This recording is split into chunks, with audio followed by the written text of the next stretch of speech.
Jaya Radha Madhava Jaya Kunja Bihari Jaya Radha Madhava Jaya Kunja Bihari Jaya Gopi Jana Bhalabha Jaya Girivaradhari Jaya Girivaradhari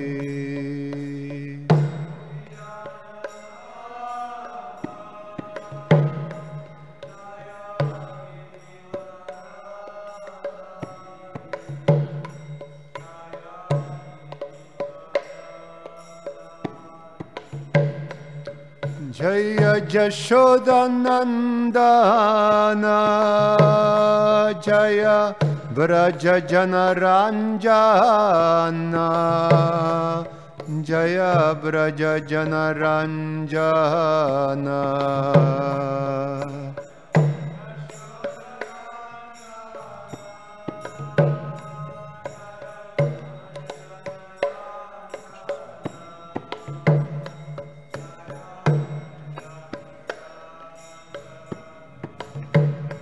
Jaya Jamuna Tiravanachari Jaya Kunja Vihari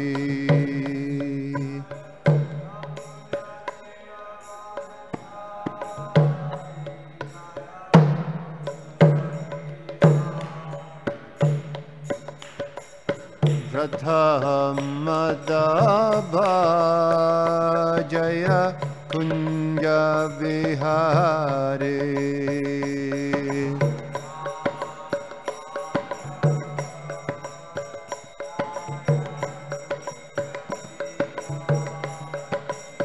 Jaya Gopi Jana Bhalabha Jaya Girivaradhari Jaya Girivaradhari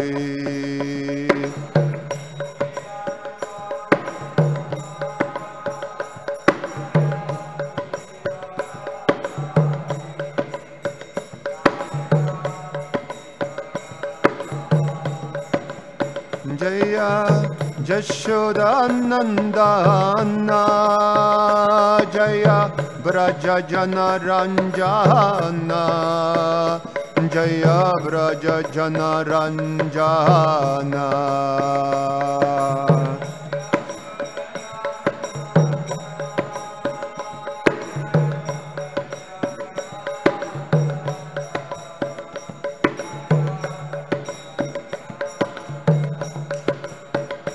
Jaya Jamuna Tiravanachari Jaya Kunja Vihari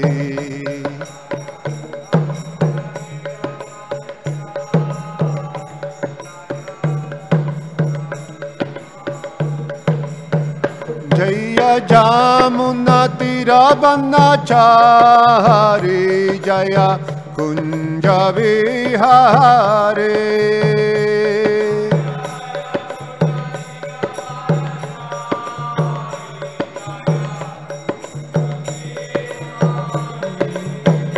Jaya Radha Madhava Jaya Kunja Vihari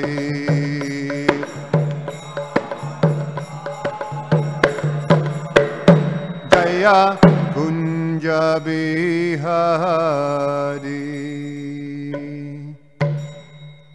Jayam Vishnupad Paramahansa Parivrajacharya Ashtotara Shata Shishimad His Divine Grace A.C. Bhaktivedanta Swami Srila Prabhupada Ki Jayam Vishnupad Paramahansa Parivrajacharya Ashtotara Shata Shishimad His Divine Grace Bhaktisiddhanta Saraswati Goswami Maharaj Srila Prabhupada Ki Ananta Koti Vaishnava Vrinda Ki ISKCON Founder Acharya Srila Prabhupada Ki Grantara Srimad Bhagavatam Ki Nitai Gaura Premanandi. All glories to the assembled devotees. All glories to the assembled devotees. All glories to the assembled devotees. All glories to Shishiguru and Shiguranga. Om Namo Bhagavate Vasudevaya. Om Namo Bhagavate Vasudevaya. Om Namo Bhagavate Vasudevaya.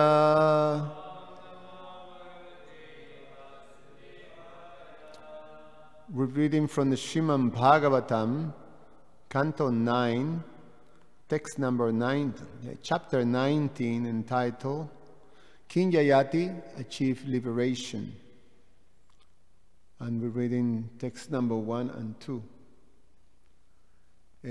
I'm going to start with the overview written by His Divine Grace A.C. Bhaktivedanta Swami Srila Prabhupada Ki Jai.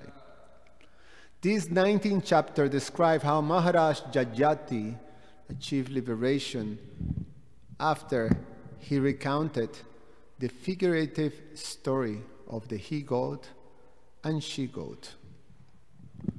After many, many years of sexual relationship and enjoyment in the material world, King Yayati finally became disgusted with such material happiness. When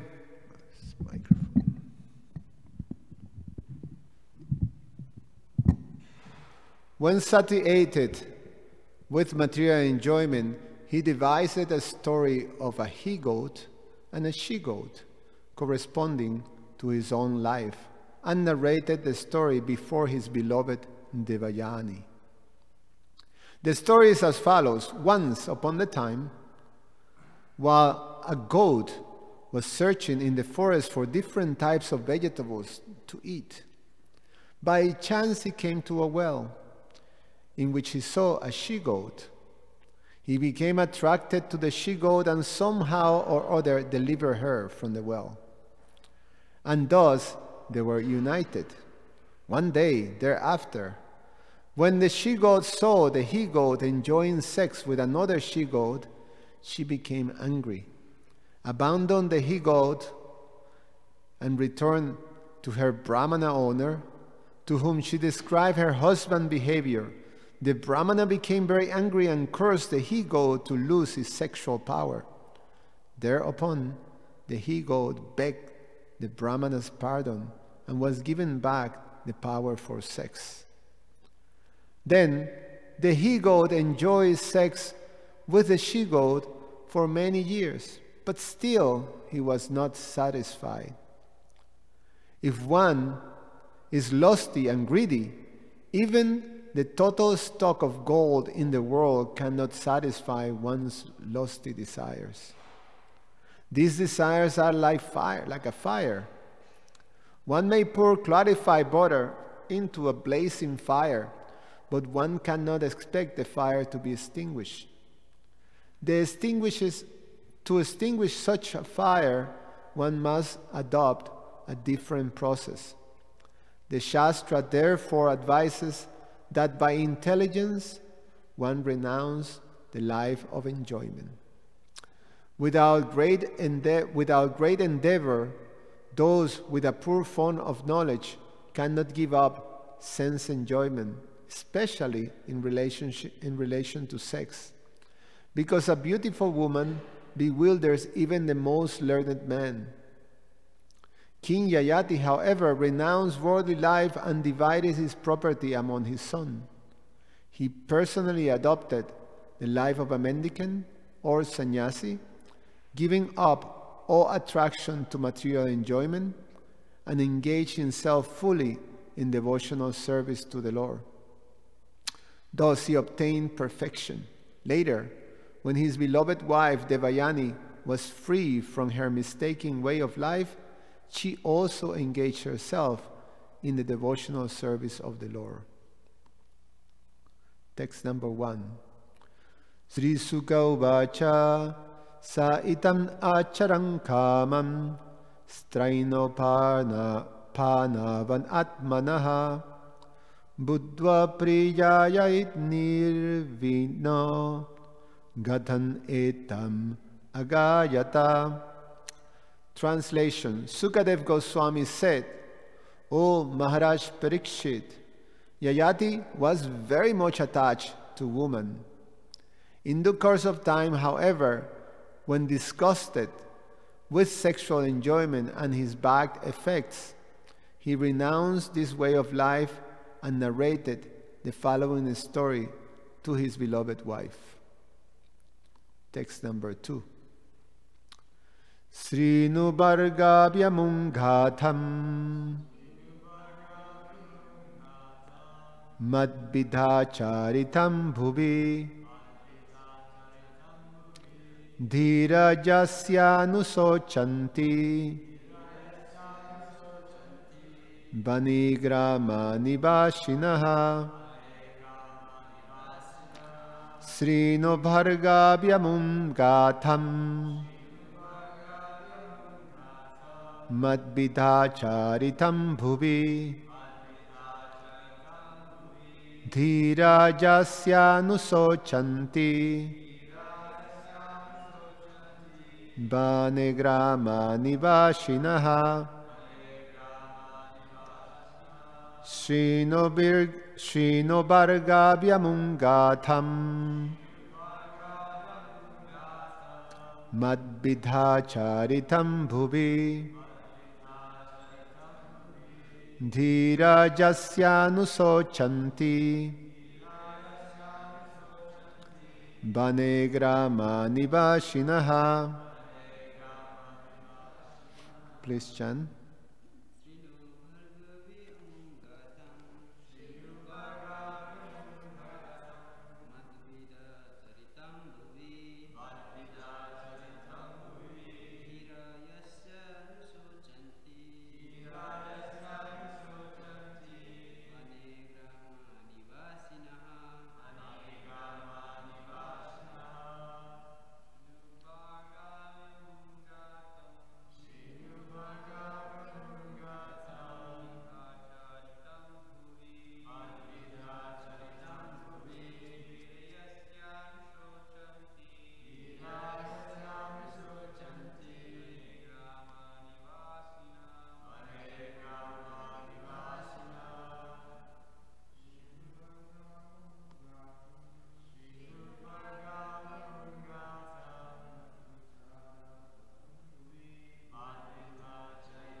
Srinu, please hear.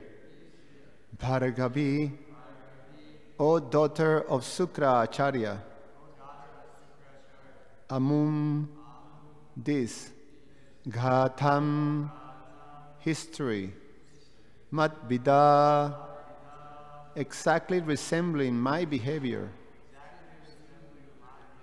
Acharitam, behavior, Bhuvi, within this world, Dhiraha, those who are sober and intelligent,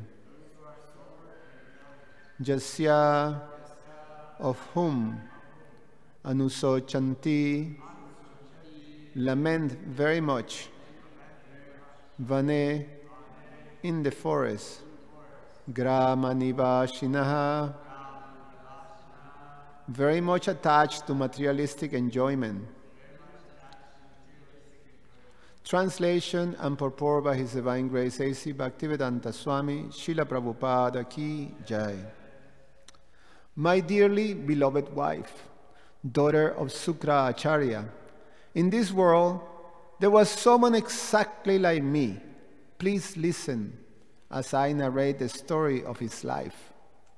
By hearing about the life of such householder, those who have retired from householder life always lament.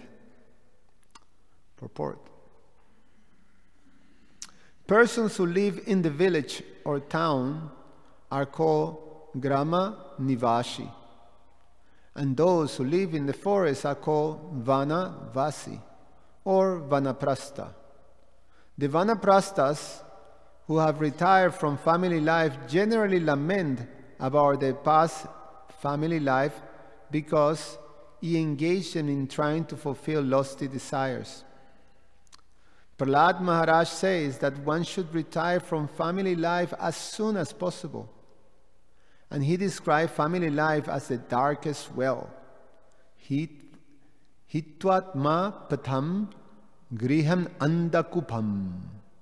If one continuously or permanently concentrates on living with his family, he should be understood to be killing himself.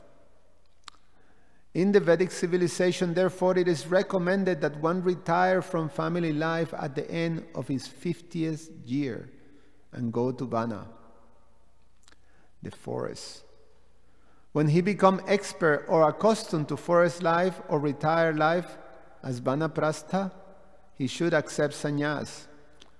Vanam gato jat dharin asrayeta. Sannyas means accepting unalloyed engagement in the service of the Lord. Vedic civilization therefore recommends 4 different stages of life: brahmacharya, grihastha, vanaprastha, and sannyas. One should be very much ashamed of remaining a householder and not promoting oneself to the 2 higher stages, namely vanaprastha and sannyas. Om Jnana Timirandasya Jananjana Shalakaya Chakshur Ummilitam Yena Tasmai Sri Guruve Namaha. Namo Vishnupadaya Krishna Prasthaya Shrimate Rupa Swami Namine.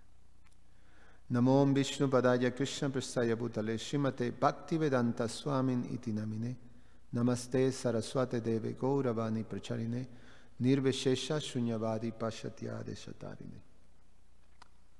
Vanchakalpa tarubhyascha kripa sindhu vyaevacha patitanam pavanevyo vaishnavevyo namo namaha.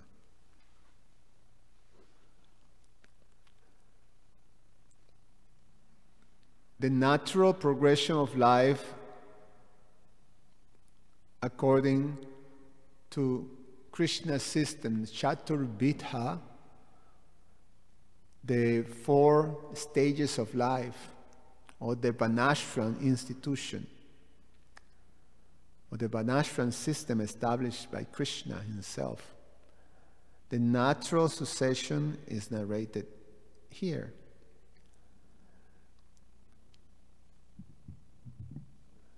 The example of King Jayate is very wonderfully depict this natural progression. And that was the case that he made when he was very distressed when he received the curse from Sukracharya, because he understood that he had to go through this gradual process, this natural progression that is there, that more or less is designed by the Supreme Personality of Godhead, taking into consideration the condition of living entities in this material world. In general, the greatest percentage of living entities that enters into this material world enters with the desire to enjoy and to be controllers. In the terms of the Bhagavad Gita, is the desire for bhoga and aishwarya, the desire to enjoy happiness and to control. And when the living entity enters the material world, it wants to fulfill these things away from Krishna. Because in the spiritual world, there is a supreme enjoyer and a supreme controller. And if we want to experience what it would be like to be like that, then you have to be away from Krishna. So the facility is there in this material world. So in the words of my Guru Maharaj, he says that when we have one of these arrangements, one of these material bodies, is that we had already a banner that I'm envious of Krishna. You know, it's like, it's sealed. This is, in general, a banner like that. Of course, there are those who descend, sent by Krishna from the spiritual world, that also has one of these creations, but they're not affected like that. But in general, the great majority of living entities in this world, we are affected by this disease. And as soon as we enter the material world, we become recognized. We identify ourselves with this material world. And then we achieve we get what is called the ahamkara, or the false ego. That's the first thing that takes hold of the living entity. And with the false ego, we think that we're this body.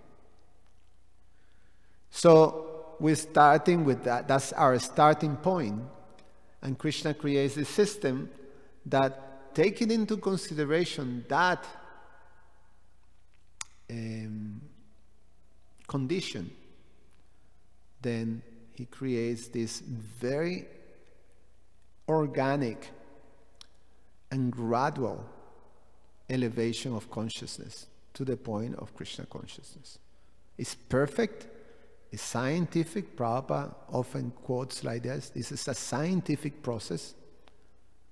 It's scientific because you don't only have the knowledge, but also the application, and can be proven.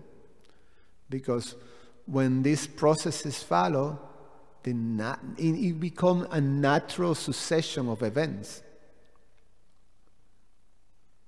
So,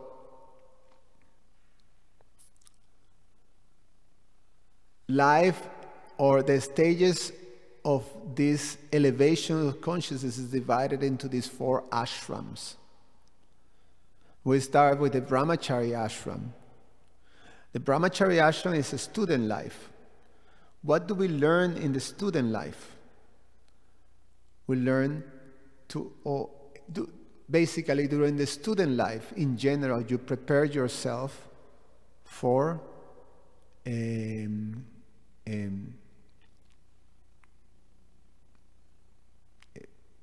controlling or having to deal with the material world. In general, that's what a student life is. You're preparing yourself to take an independent responsibility from being maintained by your family or your parents. And you start your own independent arrangement in the material world. So the brahmachari life prepares us for the next stage, which is grihastha ashram in general.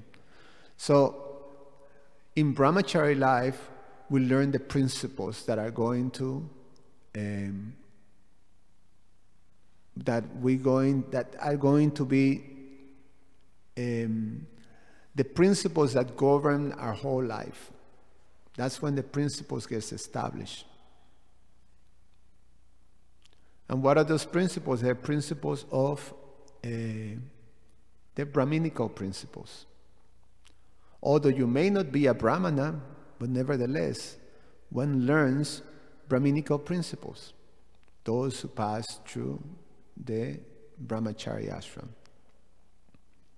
What is these Brahminical principles? The principles of cleanliness, austerity, study of the Shastras,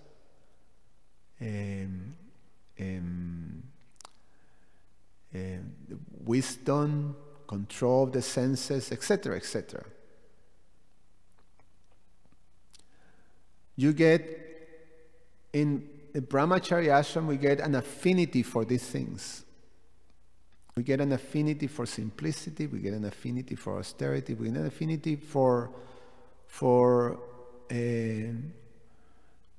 worshipping, an affinity to follow religious principles. So when you enter Grihastha ashram, then the arrangement is that there is a focus. Now you have to apply what you learn you have to apply those principles that you learned during your student life in having to now deal not only with your personal desires and motivations in the material world, but in a way that is according to religious principles. So in Grihastha ashram, we get the capacity to have, there's focus on these three goals of life. This is Dharma, Artha, and Kama. Dharma, Artha, and Kama. Moksha is there, but moksha comes, the emphasis in moksha comes naturally. It will lead you to that, and that's what we're talking later. But during Grihastha ashram, Dharma, Artha, and Kama are very prominent. Dharma means that you have to live according to religious principles, and you have to follow the prescriptions or the system that is being given to you that you learn during your brahmachari life. So we act according to religious principles always. And then Artha and Kama have to do with our personal desires, motivations, and attachments, which is taking into consideration that most of us have to deal with those things. Most of us have to deal with the desire to enjoy the senses, because most of us still have that connection to the material world, to this misidentification of the body. So there is prescriptions for that. There's prescription for Artha and for Kama. They're done according to religious principles. And what does religious principles do with Artha and Kama? They regulate them. It's regulated, it's not just whimsically done, but it's regulated. Regulation does something wonderful, and is something so brilliantly put together by Krishna. These Dharma Shastras or the Dharma for Grihasthas.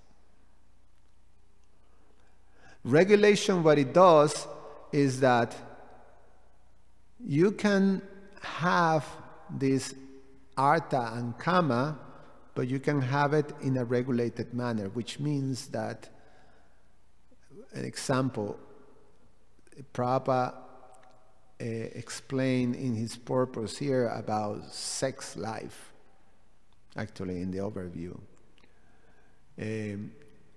which is the, how you say, when, the highest manifestation of sense gratification in this world.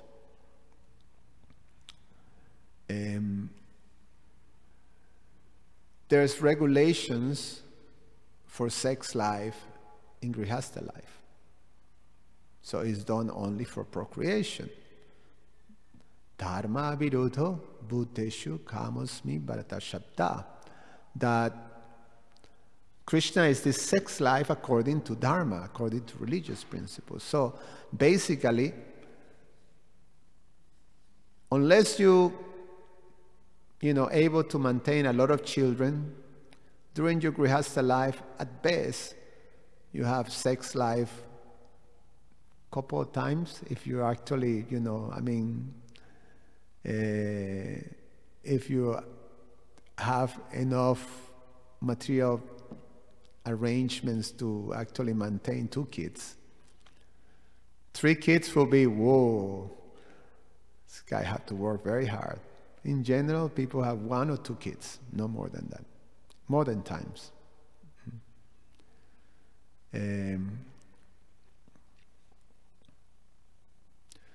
So that's it. That's it, if you're following religious principles. So then the sense gratification becomes more subtle. But then the implications of sense gratification, the implications of artha and kama, in a regulated way, regardless, regulated or unregulated, is that it creates all kinds of complications. These complications at one point start to get at you. Geez, for this moment of sense gratification, I have to deal with this huge headache. So now I have to basically work like an ass for hours and hours and hours to get the means to fulfill my duties that are the result of my sense gratification. To the point that the times that I have to really enjoy my senses becomes closer and closer, less and less. But, I take pleasures in things that are more and more subtle like that. So that's the general things of sense gratification. But then in married life, however, when we live our life according to Krishna's system, then simultaneously, as you carry on your regulated sense gratification and economic development, you also cultivating the activities of devotional service. It's built in. It's an ashram. Ashram means a place in which a spiritual life is cultivated. It's an environment that nourishes spiritual elevation. An ashram is a place where there is worship of the Supreme Personality of Godhead. So the brahmachari lives in the temple or in the house of the guru, in which spiritual life is carried on. In the Grihastha ashram, we also establish the same thing. You establish deities of the Personality of Godhead and worship. So, and you follow the prescriptions that are there for worship, which is the cultivation of devotional service.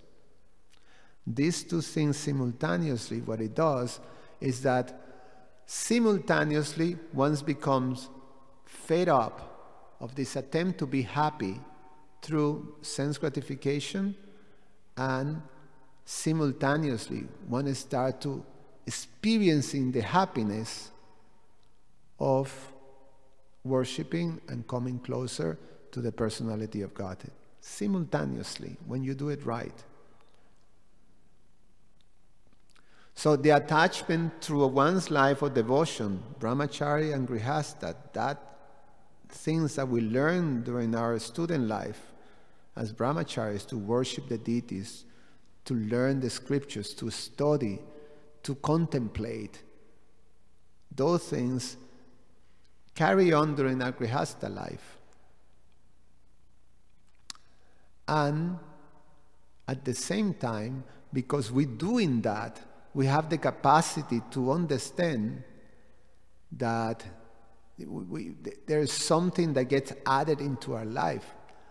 And that's a very significant element that is present during Grihastha ashram, which is transcendental knowledge. Because during the student life in general, we have a sense of, it's a very protective life. And it's a life that is focused on just the principles of you don't have to worry about dealing with the material energy too much. You focus on the spiritual education, the spiritual building spiritually, the spiritual muscle. When we go into Grihastha life, we have to deal with the material energy. And then you have to exercise your spiritual muscle. You have to apply it. It becomes a life of application of all the things that we learn. All the things that, all those things that we learned during brahmachari life, you have to apply it. And then, the element that helps that application is the transcendental knowledge that we receive during our student life. That knowledge now from jnana becomes vijnana. Realize. Because now the application helps us to do that. The application of transcendental knowledge gives us the capacity to actually see the result of being attached and having the desire to enjoy through our bodies, through our senses, and having the desire to control this material energy. We can see that pursuance of happiness is absolutely is an illusion. It cannot be achieved. And that's what Maharaj Jayati, in this narration of the Bhagavatam by Srila Sukadeva Goswami, is experiencing. For thousands of years he enjoys sense gratification. However, simultaneously, as he is enjoying, because he's a dharmic householder, it is explained, the last two verses that we read yesterday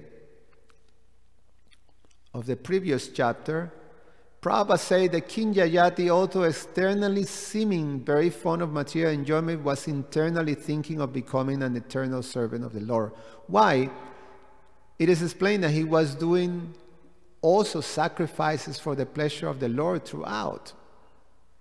He was following these principles of worship, of serving the brahmanas and the devotees of the Lord. He was offering, he was worshiping the Lord and was offering things. He was pursuing giving pleasure to the Lord. So naturally, internally, we all devotees, that's the common thing that we have. We want to become an eternal servant of the Lord. That's why we're here. That's what we learn when we come to the temple. That's what we learn in our student life.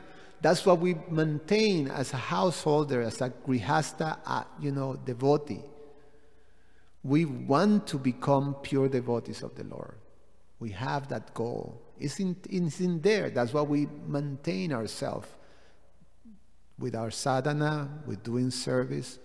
So that's the common ground. Although I may be still affected by the desire to enjoy the senses, that internal desire to become a devotee, a pure devotee, is there. And that internal desire will allow us to see the futility of trying to enjoy through our senses. And at one point, it becomes clear. It becomes clear in the Grihastha ashram that this doesn't work.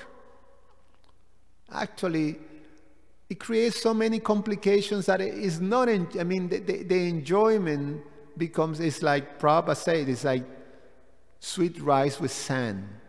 It cannot be enjoyed. You still try and then it's spoiled. You can't. You have to give it up. Although it may be the most tasteful sweet rice, because the sand on it is impossible. You can't. So we come to the natural conclusion, and then the natural progression is that we up with this. We have to move to a situation in which we don't have to be engaged on those things. So that's the vanaprastha. The vanaprastha, the vanaprastha is when you give up all these arrangements from artha and kama, and you start to put more focus on becoming free from all this entanglement. And moksha start to become more prominent. I want to be free. I want to be free from all this entanglement. I want to be free from all these complications. I want to be free from this condition that is there to try to enjoy, and I find myself that it's not working. It actually doesn't work, and that's what King Yayati came to the conclusion. He was frustrated. It didn't work. He was not satisfied, even after enjoying, with the greatest opulence that were there. So, the becoming free. The becoming free, and then what do? We actually embrace these highest aspirations that we've been cultivating through our life. We want to dedicate ourselves to the service of the Lord, the service of Guru and Krishna. Specifically for us as devotees, followers of Srila Prabhupada, it becomes the opportunity to actually move to the stage of, our focus start to become more Vyavasyayatmika. As grihastas, we tend, the usual arrangement is you get a lot of distractions. You have to do you have to fulfill all kinds of duties. And that combined with our personal desires and motivations, it becomes this Bahushaka program.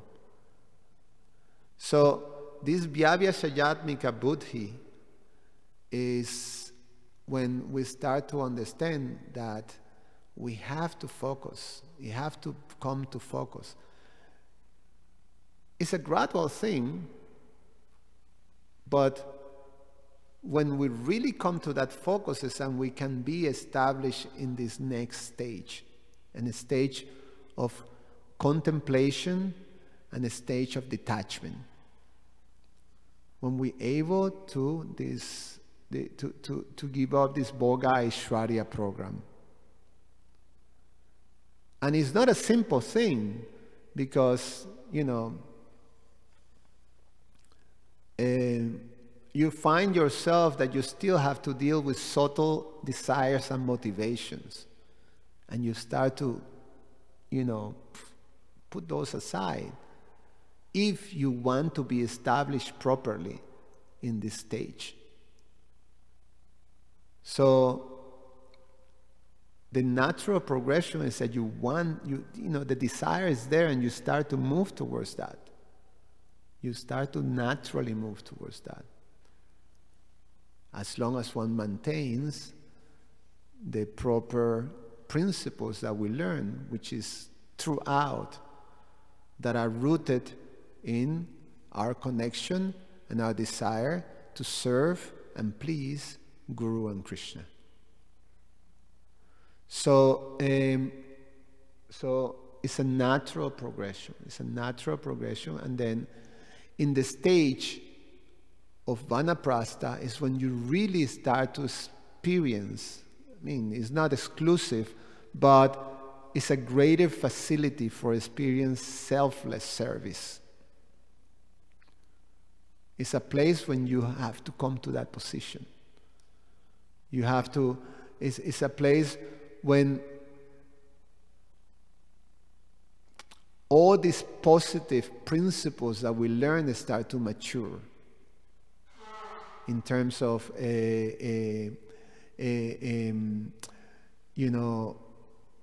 compassion and selflessness, open-heartedness, and this is directed to all beings. It is explained that the Vanaprastha has this attitude towards all beings, even strangers, even animals and plants, insects, like that. So it's a natural stage. It's a natural stage in which we start to become established, become free from this condition that basically is present throughout our life, and becoming free from that. And naturally, once we start to be settled in that stage, the natural progression is sannyas, which is, dedicating with mind, body, and mind, body, and words into the exclusive service of the personality of Godhead. So it's a wonderful system, and it's very natural, and we're fortunate to receive in such a practical way from Srila Prabhupada, although without having the full social institution that supports that. The Varnashram still is part of the legacy of Srila Prabhupada to come. Still, what will be given, if we actually follow, the natural progression will be there. If we actually follow the instructions of Srila Prabhupada, as also presented by Srila Prabhupada's representative. Any comments or questions? Naveen Prabhu.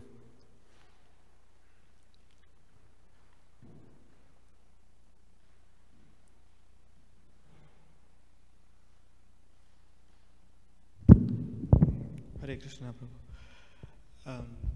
Often people ask the questions like, in the Vedic civilization, it is mentioned like one has to go to these 4 stages of life, like brahmachari, grihastha, and vanaprastha, and sannyasi. But I have come across this question by many people.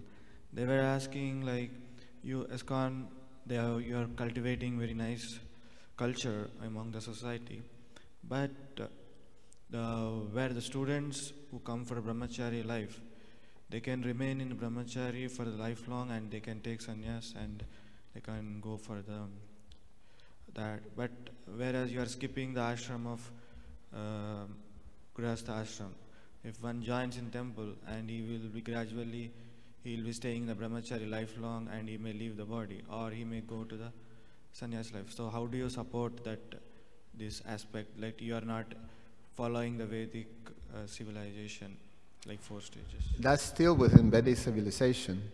You have, the Naishtika brahmacharis, the 4 Kumaras, and there's so many examples, Sukadev Goswami, etc., that didn't have to go through the Grihastha ashram. And it's encouraged, it's part of the training during your student life. If you can skip, if you have the capacity to skip, then you skip it. It's not common, but it's not like written out.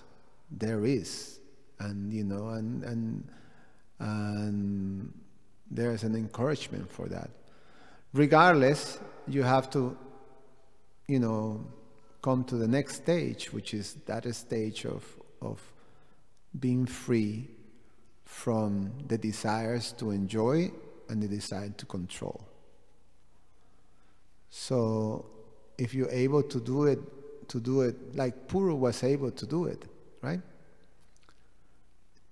Yadu says, I don't think, I won't be able to do it. So you have these two examples, and the two, led to perfection too. So it's not that, and you have to understand where you are. And the spiritual master help us with that, So my Guru Maharaj didn't have to take Grihastha ashram. There's so many, great personalities. They have to take the Grihastha ashram. Guru Maharaj, Some, they took Grihastha ashram and then became sannyas. Some, they're Grihasthas and they're gurus, So in reality, Naham Vipro, Nacha Narapatir, like that. Lord Chaitanya says that if you know the signs of Krishna, then, hey, regardless of what position you have, But in general, it's a very scientific, perfect system that we can follow. And if we follow, we can get there. We can get to a perfection. But, if you're able to skip, great. It's like there's some kids that they don't need to go to high school because the IQ is very potent. So they can skip grades, and then go to university like that,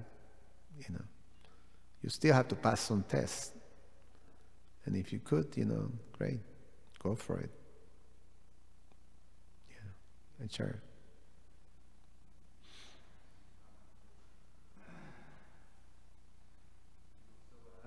Ask them which portion of the Vedic system, because many people think, okay, if that's part of the Vedas, the 4 ashrams, but the Vedas are like a desire tree. They can give you anything. So generally, people with a certain attachment find one thing in the Vedas. So certainly in various portions of the Vedas, Grihastha life can be recommended. Even advancement to Swargaloka, big sacrifices. But we follow the essence, which is Srimad Bhagavatam. The Bhagavatam, which is the Bhagavad Marg. It's not dependent on the Varnashram system. The Varnashram, for the most advanced devotees, is involved with as little as possible to give emphasis to hearing and chanting. So, as followers of that line, that marg, then the ashram, the Varnashram system has utility to the degree it awakens pure devotion. So, if one, it's not that is necessarily a part of the Vedic system. The essence of the Vedas, Ahameva Vedyo, is Krishna consciousness. So, just another angle. Jitendra Prabhu.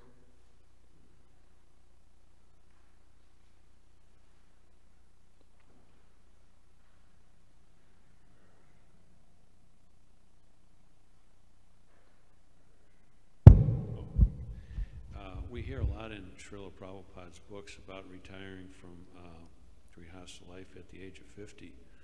But I know so many people that are like, close to 70 or 70 plus that are still, and then I asked them and they can't even conceive of that. Yeah, so. Prabhupada closes this purport by saying, it's a sort of a hard statement, but it's our founder Acharya. and awaken us. One should be very much ashamed of remaining a householder and not promoting oneself to the two higher stages. So, in one sense, sometimes you see your parents, they're in their old age, and they're still attached.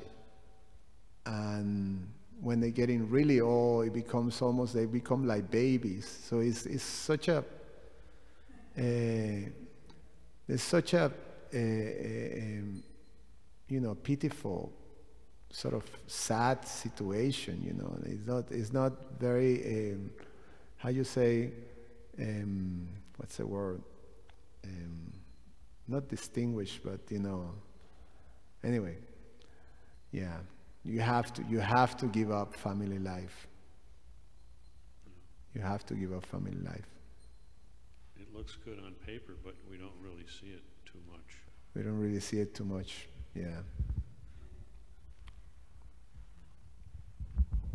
Yeah, to add Jitendra Prabhu's comment, Srila Prabhupada was giving very nice class. He was telling that there is a nice verse. Adanta Govir Misitatam. Adanta Govir Tamisram.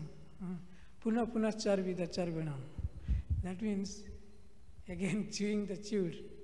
So that means he was giving very nice example. In Paris, a lot of old men, they go to nightclub, they spend a lot of money. Same thing. They have a wife, they have girlfriend, still they go and spend money. So this is all nonsense, wasting of money. So like another thing also, to the point, Jitendra Prabhu, and in purport also, Prabhupada said, he gave emphasized at the age of 50, you have to live at any cost. So it is according to Vedic principle, Prabhupada used to say, when you will leave your home at age of 50, that time your son will have 25 years old. Because you must have married at age of before 25 years age. So that when you leave the house, your son will take care of your family. Right. So that is the injunction behind this 50. Right. Age of 50. Yeah. Giridhari Prabhu.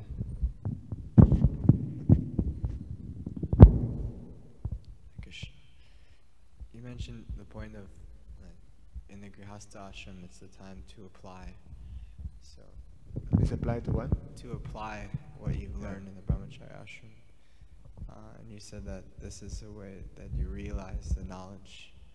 So, I'm wondering, I also have another question too, but the first one is that without going into that Grihastha ashram, is it like, how do you apply it? How does that knowledge become realized or applied? I see it can be kind of a tricky situation if you, especially now within our ISKCON institution, to like remain a brahmacharya, but you don't really have maybe so much responsibility or something like that. You kind of remain stagnant and you don't really get to apply it fully. If I know the brahmacharyas in Chaupadi with Gauranga Prabhu was sharing this, that a lot of the brahmacharyas are feeling they're becoming like 50, 60, and they're also not really ready for like such a serious like Vanaprastha stage, sannyas stage. They're still kind of, so they've remained kind of stagnant in their brahmacharya. So wondering how do you, as a lifelong brahmachari, apply it and become vijnana? That's a very good question. I can just say that by taking responsibility. At one point when you conclude your training, suppose when you conclude your training in the student life, then then it's a time that you have to make a choice. And the choice could be, I'm going to enter Grihastha ashram, or I'm not going to enter Grihastha ashram, I'm going to remain in the renounced ashram. Not necessarily sannyasi, but I remain as a brahmachari.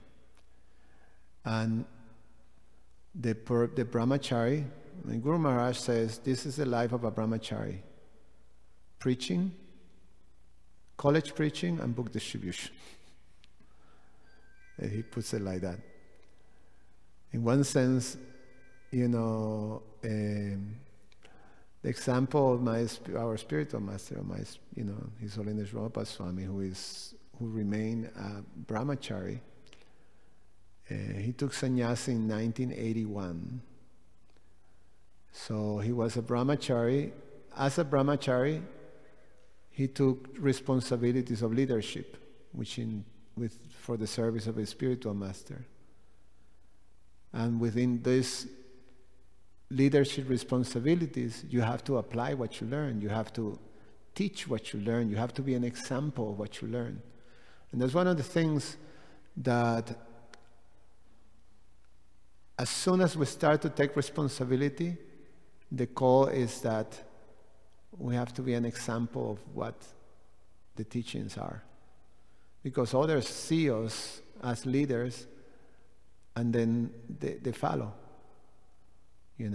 So we have to tie up the things. We have to, again, go to that Vyavachadapika Buddhi principle, You have to tie up things. You have to progress. You have to capture your weaknesses and strengthen your qualities or your good stuff. So by responsibility, by taking serious responsibility of in the service of your spiritual master. So that's what the same brahmacharis, that's what we all have to do anyway. It's almost like you jump in one stage, but you still have to deal, you still have a young body. Like Yadu was saying, I have a young body, and the young bodies, they have all this sensual, this drive. You replace that. You replace that for more subtles, but you have to watch them because that can knock us down too. The subtle desires. They're similar, they're actually more dangerous. And those are the things that realize Vijnana help us eliminate. Because we're able to observe how those subtle desires, both gross and subtle desires, becomes an obstacle in taking the responsibilities for our spiritual master, and doesn't allow us to be, very effective and efficient in our service. So you get into that progress, and that's the application of all these principles. So it's pretty powerful. It's regardless, where we are, we're still living under those principles. We still have to follow a process of purification, and we still have a process of our duties, regardless. So that much I can say. Okay? Thank you so much, everybody. Garantara Srimad Bhagavatam ki jai.